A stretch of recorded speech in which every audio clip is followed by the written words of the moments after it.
അവരെല്ലാം തന്നെ മലപ്പുറത്തെ ഏറ്റവും സ്വാദിഷ്ടമായിട്ടുള്ള റോയലായിട്ടുള്ള രാജകീയമായ ഭക്ഷണം കിട്ടുന്ന വലിയ വലിയ ഹോട്ടലുകളിലാണ് പോകാറുള്ളത്. സ്വന്തമായി പണം കൊടുത്ത് പോകുന്നവർക്ക് അങ്ങനെ പോകാൻ കഴിയില്ല. എപ്പോഴെങ്കിലും ഒരു ദിവസം പോവുക എന്നല്ലാതെ എല്ലായ്പ്പോഴും അങ്ങനെ പോകാൻ സാധിക്കില്ല. എന്നാൽ എല്ലായ്പ്പോഴും ഇവരൊക്കെ അത്യാർഭാടത്തിലൂടെ ഭക്ഷണം കഴിക്കുന്നു, ആർഭാട കാറുകളിൽ യാത്ര ചെയ്യുന്നു, ആർഭാടപൂർണമായിട്ടുള്ള രമ്യഹർമ്മ്യങ്ങൾ നിർമ്മിക്കുന്നു. ഇതിനൊക്കെ ഇവർക്ക് എവിടെ നിന്നാണ് പണം എന്ന് ചോദിച്ചാൽ ആകാശത്തേക്ക് കൈയുയർത്തി പറയും പടച്ചോൻ തരുന്നതാണ് എന്ന്. പടച്ചോന് ലോകത്തൊരാൾക്കും അധ്വാനിക്കാതെ പണം കൊടുക്കില്ല എന്നുള്ളത് പടച്ചവനറിയുന്നവർക്കറിയാം.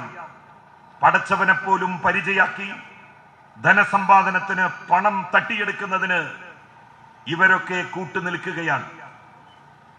TP ഹാരിസ് 25 കോടിയാണ് നൽകിയിട്ടുള്ളത് എന്നാണ് പറയുന്നതെങ്കിലും ജില്ലാ പഞ്ചായത്തിൽ തന്നെയുള്ള മുസ്ലിം ലീഗിന്റെ ഒരംഗം ഈ വിനീതനോട് പറഞ്ഞത് ഏതാണ്ട് 50 കോടിയിലധികം വരും ഈ പറ്റിച്ച സംഖ്യ എന്നാണ്.